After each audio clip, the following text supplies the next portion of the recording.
This channel will eventually have hundreds, probably thousands of original stories. The supermajority of them will be stories with complexity. However, those stories take time and mental energy that, given the lack of views these videos are getting, and especially the last video, I'm just not in the mental state of mind to spend a handful of hours going through the voices I want to voice a story, going through the frustrating process of getting a competent story out of AI, or voicing the stories that I've actually written myself. So this video will be the first of a number of stories that are just simple. I just asked ChatGPT to come up with a simple story. That's it. Hopefully this'll do numbers and get me out of my rut. Enjoy. The Colorless Town. Chapter 1, Monochrome Meadows. Nestled between mountains so tall that their peaks kissed the heavens was the town of Grayscale. A thick canopy of gray clouds perpetually hovered, casting a shadow over the landscape. Each structure, from the cobbled streets to the Victorian-styled homes, wore a uniform hue of gray.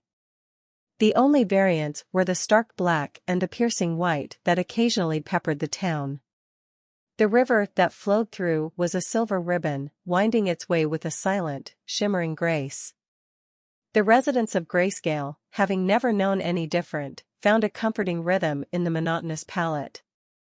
Children played with white and black pebbles, mimicking the older folks who played chess in the parks.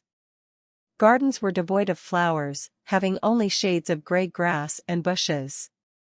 The aroma of the town was filled with the scents of fresh bread and rain, but the bakeries and cafes, much like everything else, were black and white, inside and out. Lina's house, much like her neighbors, was unremarkable from the outside. But inside, it was a sanctuary for a restless soul. Lina's room was filled with sketches, charcoal impressions of a world she saw every night in her dreams. Mountains painted in shades she had no name for, meadows filled with unknown hues, and skies that held a depth of color she couldn't fathom when awake. Every morning, waking up was a sharp plunge back into a reality she found more unreal than her dreams. Desperate to bring her dreams to life, Lina began sketching on the white walls of her room. Initially, simple doodles turned into elaborate landscapes over time.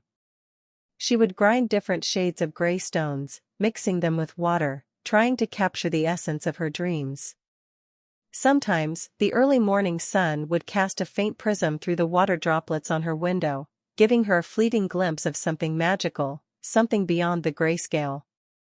As days melted into nights, Lina's room became a canvas of her soul's longing, a silent scream against the monotonous world outside.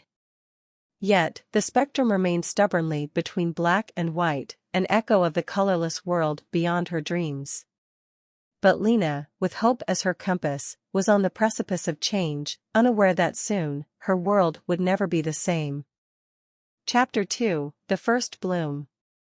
One particular night, as Lina lay beneath her grayscale quilt, she found herself amidst a dream more vivid than any she'd had before. She stood in a meadow awash with colors so bright they seemed to dance and shimmer with life. Electric blues, fiery reds, lush greens, colors she couldn't name but felt deeply. A gentle breeze carried with it the fragrances of flowers and fresh grass, tantalizing and foreign. In the midst of this wonderland, an old woman with hair like cascading silver and eyes that held the mysteries of ages beckoned Lina closer.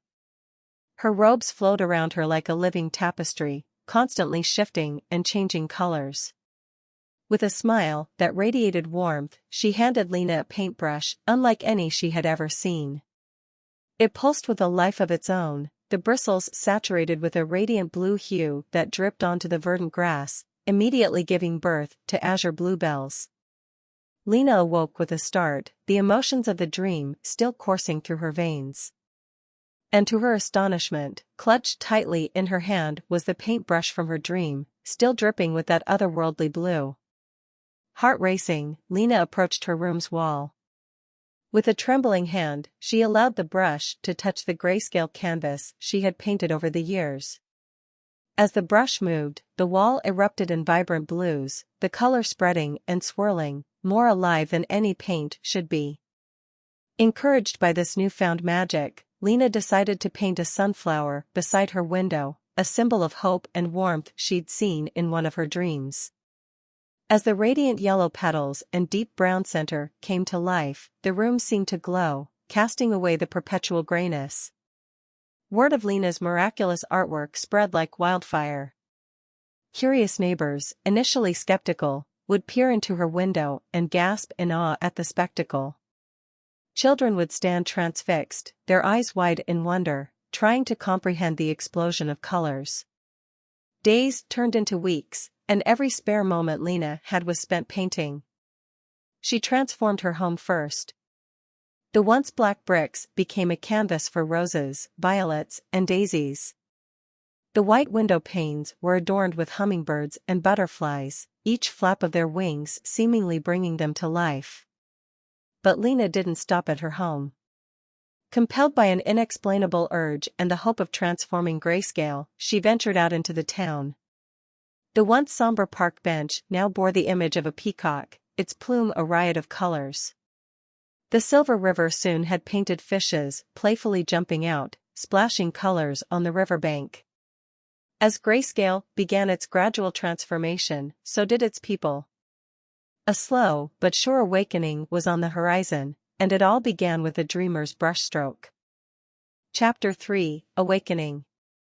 Grayscale, once shrouded in a cloak of monotony, began to stir with new life.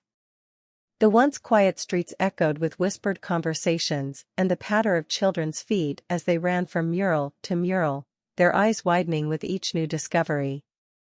The once muted marketplace was now a mosaic of colors, with painted fruits tempting passers-by and flowers erupting from shop corners.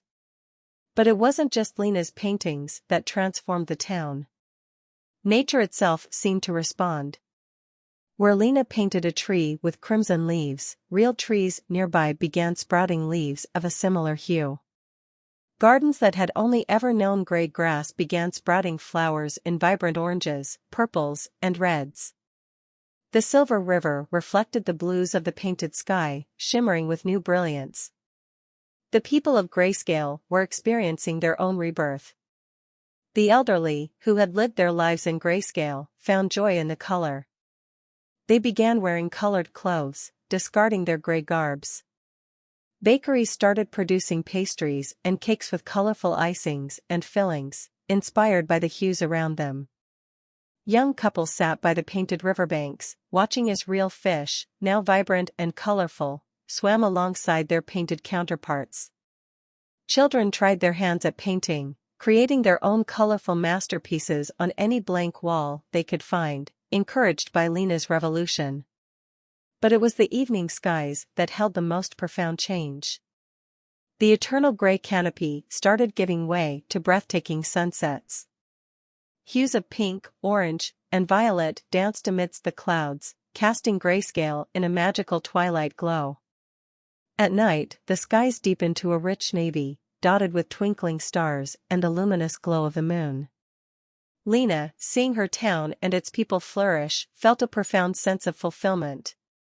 But with every stroke she painted, she knew it wasn't just about the colors. It was about awakening hope, dreams, and the realization that life could be more than what one sees at first glance. Grayscale, with its colors and newfound spirit, had become a testament to the power of change and the boundless potential of imagination. The once monochrome town had metamorphosed into a living canvas, embodying the spirit of dreams, the essence of hope, and the magic that can happen when one dares to imagine beyond the familiar. Okay, if you're still here, which I hope you are. Like, subscribe, comment, share. In fact, start your comment with, "Captured in seconds, remembered for a lifetime." Check out my apparel website, justtextclothing.com. It's a dope site. More on that in the description section. Okay, see you in the future.